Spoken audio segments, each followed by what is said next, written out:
So today we're back on Anime Expeditions, and we're going to be focusing on the brand new Dark Mage unit. Because according to like everything, this guy's the #1 unit. He was whipping up boiling poo in a kettle. That's what we're checking out today. Hope you guys enjoy the video or find it interesting. If you do, maybe if you like or subscribe. But anyways, let's get into it. We are focusing on Dark Mage today, because a lot of people are saying this is the #1 unit in the game, and I think they're wrong. And I'm going to try and explain why in this video. I will eventually roll like Unbound on him and get him kitted out and everything, but for now I want to hop into the Sandbox mode, so we can check out his damage numbers with the best build in the game. Alright, so here we are in a Sandbox mode.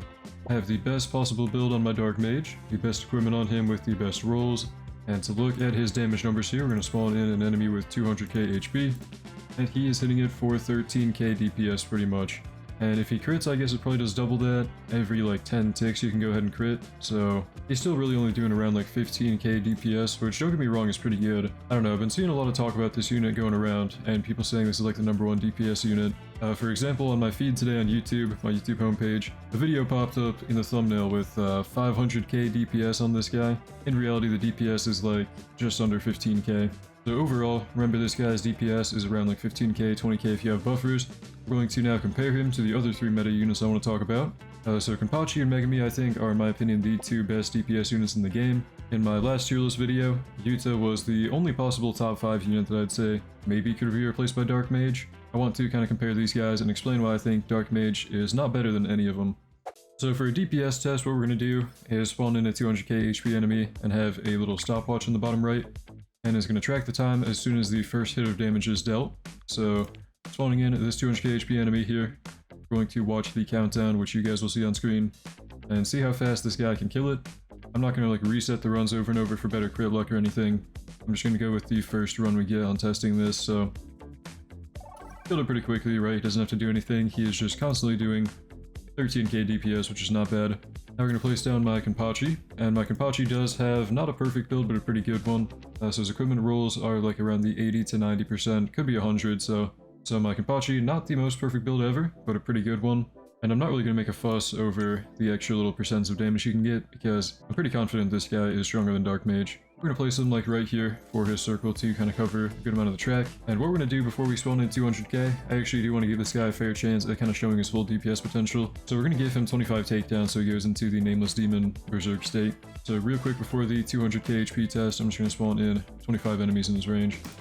Here we go. 3, 2, 1. I think I got pretty lucky with the crit there, but there we can see Kenpachi's chunking it way faster than Dark Mage. I think that might have been with a crit, so I kind of want to test it again just in case because that was kind of crazy. I know I said I wasn't going to reset over and over for crit luck, but like that was a little bit too crazy, man. And let's see Kenpachi again. Hopefully without too many crits this time. So DPS is pretty solid. He's chunking it down pretty quickly. 35k or 6.3, and the aura damage as well. Overall, I do think he is killing this way faster than Dark Mage. And another thing about Kenpachi is that he does have his own like supporting effect, Dismembered. Kenpachi, Megami, and Yuta all have like way better supporting value than Dark Mage does. You might be thinking like, okay, Dark Mage does have freeze, so that's some supporting value. But if you want to actually get the best DPS of this guy, you get him into lightning mode, then put him on none so he stops going into freeze mode. So I do think that's one thing to keep in mind with these units is that like overall, if we were to rank these guys with their supporting value in mind, that is also kind of why Dark Mage isn't really in the top 5 in my opinion. Next we're going to check out my Megami, and personally mine has pretty good equipment here, but it could be better still. I don't have all Z stats either, I've got SSSZ. So once again, not a perfect build compared to Dark Mage's perfect build we saw earlier, but I don't really care. I think Megami is also pretty comfortably stronger than Dark Mage, that the build doesn't really need to be 100% optimal to compare them. We're going to max out Megami, max out his Wolf, and then spawn in Maharaga. Just like how we ramped up Kenpachi, for the sake of seeing these guys like full DPS potential, I am going to go ahead and ramp up Maharaga, so let me spawn in 100 enemies real quick. Okay, I got Maharaga to double damage, 32k every 2.9 now. And we're not going to use the Shadow Realm because the Shadow Realm, we can make the argument, could buff Judar as well, so we can't really compare the DPS there. 200k HP test, we're going in with maxed out Megami and maxed out Maharaga. Here we go. Let's see how fast we drop this. Okay, already chunked it for like half its HP. And looks like Megami with the fully ramped up Maharaga is the fastest to melt that. We're going to try that one more time, just in case it was maybe crit RNG or something. We're getting some crits because I do have Shinigami Sword, but it is kind of the best relic to run anyway. and we're consistently dropping this guy in like a couple seconds. And finally we're going to check out Yuta, and what I'm going to do for Yuta is a little bit different, because Yuta alone is not really the focus of his own damage, but this guy actually does have like crazy DPS if you pair him with other units is the thing. Okay, so the Yuta damage test will be a little bit scuffed, because I do have to kind of place the units in weird spots, because Kenpachi has to be really far away to not hit stuff with his aura. That means the Yuta next to him has to be upgraded to actually have range. Kenpachi and Frieren both set to none for Yuta to just kind of steal their damage, but these two Yutas are 0 upgrades. They're just going to be here for Frieren's damage and turning it into follow-up attacks. So, 3 Yutas, pretty much no upgrades. You don't need upgrades on him. Going into the 200k HP enemy test. Here we go. So their own personal damage will not be much for a while. We'll just kind of see like a few thousand at a time.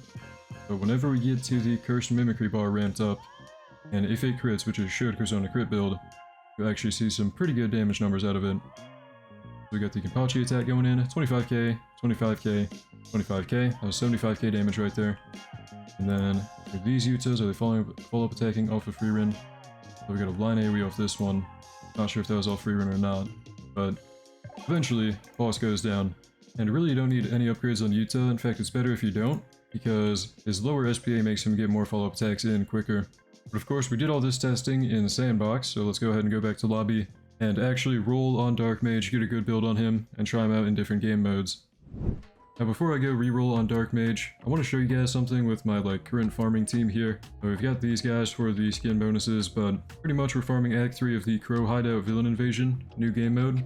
There is of course Act 4, which is much harder, so this is not the hardest stage in the game. But this is kind of the main stage you want to be farming, because this is how you get access to Act 4 in the first place. So currently the strat I use for farming this as quick as I can is having auto upgrade on placement enabled, and then just kind of placing down everything. So Frieren goes here, Megami goes here, Kenpachi goes like here. And then you just start the game, and change a couple of the upgrade priorities, so turn Frieren to 3, Megami to 4. And you should clear in like a minute and a half, 130 something. Just to show you guys what this will look like with my current team. Pretty much what we're going to do is compare if Dark Mage can make this any faster, its clear time any better, because we've already tested the damage and kind of established that Dark Mage is not the highest DPS unit in the game, but as you can see, clearing this pretty quickly. I'm just going to let it play out now for the rest of it.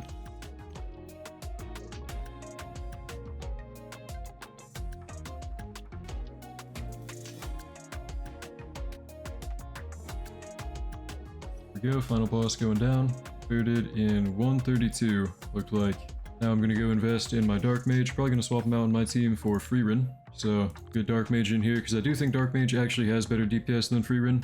And the whole point here should be that Dark Mage does have to ramp up, so I'm expecting this guy to actually do quite a bit worse than Frieren. But I could be wrong. I'm going to go waste my rerolls now, for the sake of this video. Hopefully I get this early, I don't want to go to pity. Because he's good, like he's definitely going to help my account in especially tournaments with water buffing, because he's kind of like the only good water unit. There's Forsaken pretty early. But I don't know, getting unbound with this guy is like, I'm probably just going to bench him anyway. He's probably just going to collect dust in my inventory. There's Primordial. Because like, Megami and Kenpachi do better damage, and I have a suspicion that Frieren is better for placement damage, and this guy kind of takes a while to ramp up. I don't know, let's try and roll unbound. Maybe I'll prove myself wrong, and this guy is actually the GOAT, but I don't think he's that crazy. Got Forsaken again, okay. Just going for unbound real quick, come on. I don't want to go to pity for this. Please, please give me unbound, please, bro. Please give me unbound, Draconic, okay. Draconic again. Primordial again, that's our second one, okay. No unbound though, come on. Come on, unbound. I've been doing nothing but going to pity recently. Please just give me this one a little bit early. I want to go to pity for this. There's Draconic. Forsaken. Arguably an okay trade on him, but like, I'm not keeping that. I need unbound. There we go. Got unbound before pity. Awesome. I think that was also before 1000, so awesome. Finally, didn't have to go to pity for something. So I'm going to try this guy out in the actual game mode. His equipment I have on him is just what I had on Frieren, but his own scepter as well. Overall could be better. I do have some yellow rolls, but whatever. And we're going to try doing Act 3 of the Crow Hideout. Maybe faster than when we had Frieren. I don't know. One problem with this guy that I don't really like is that he does also kind of have to ramp up still. Even if you kind of clear faster later because he gets his lightning mode and like kill stuff faster, you do have to get him into lightning mode, which means he has to attack 8 times. So we're gonna try him out here. I do think he could clear faster than my other team with Frieren on it, but I don't know. Personally, I don't really like this unit because like, okay, I like him. He's a cool design. I'm not saying I hate the update for adding this guy, but I don't think he's worth using on like late game teams. Because if you want to use someone purely for their late game DPS, you're using Kenpachi, you're using Megami, And so this guy having to ramp up to get lightning mode is like Megami needing upgrades and Kenpachi needing to ramp up, and they just kind of do better damage anyway. And he has no supporting value, all he does is DPS. If you want placement damage, free run's better. It looks like the constant damage is pretty good for spawn killing, but you know, Kenpachi has that with his aura as well, and the clear time is already longer than our last run. I mean, he's a good unit, his damage is good, you can see it ticking down for like thousands at a time, 13k. He definitely works with Unbound for like a lot of content, because a lot of the content in this game, pretty much all the content in this game isn't hard besides tournaments. Okay, there's no like actual difficult endgame content besides tournaments right now. So I mean, he's good. If you get Unbound, he's good. You can use this guy. Is he better than the meta units we had from the release update? No. So a lot of people going around saying he's the best unit in the game. They are kind of just wrong. And I do think that's okay. I don't think it's a problem that nothing got power crept this update. Like, I don't wish that every unit that dropped this update was incredibly broken. I think this update is fine for a 0.5, no crazy power creep. Dark Mage is the best unit of the update, and even then, kind of just ramp up Megami or ramp up Kenpachi. And for supporting value, once you get him into lightning mode, he has absolutely nothing. So, one final thing with this guy, I do want to try him out in the expedition game mode, just to find out how it works with the lightning passive or whatever. Okay, it looks like the lightning orb is down, but it only applies to enemies walking from a certain direction right here, if they're walking from like this one angle. So he's actually really bad for expeditions as well. Once he gets into lightning mode, he kind of stinks. Yeah, doesn't really change much. My overall opinion of this guy was already that he's just kind of... he's okay. Like, he is another option if you don't want to use the meta units for whatever reason, but he's not like mandatory on any tournament team. He's not in the top 5 in my opinion. I already have a tier list video if you want to check that out. I've been seeing a lot of agenda pushing for this unit, a lot of people saying he's the best unit in the game by far, crazy DPS if you put him on none targeting, whatever. And I mean, as someone who just rolled Unbound and like invested in him, he's a good unit, but you can kind of just skip him. He doesn't really change your account at all. Well, that is pretty much all the time I want to spend on this video. I don't want to go into testing this guy every single game mode ever, but I did want to address some of the comments I saw in my last tier list video, or some of the community stuff I've been seeing going around, talking about this Dark Mage unit and saying he's so broken. He's good, he's okay, he's like top 3 DPS, but you don't really need him on your account, and he doesn't really change anything. Either way, thank you to my channel members for making the video possible. You guys are the best. Thank you for watching, hope you enjoyed, hope to see you in the next one. Have a great day.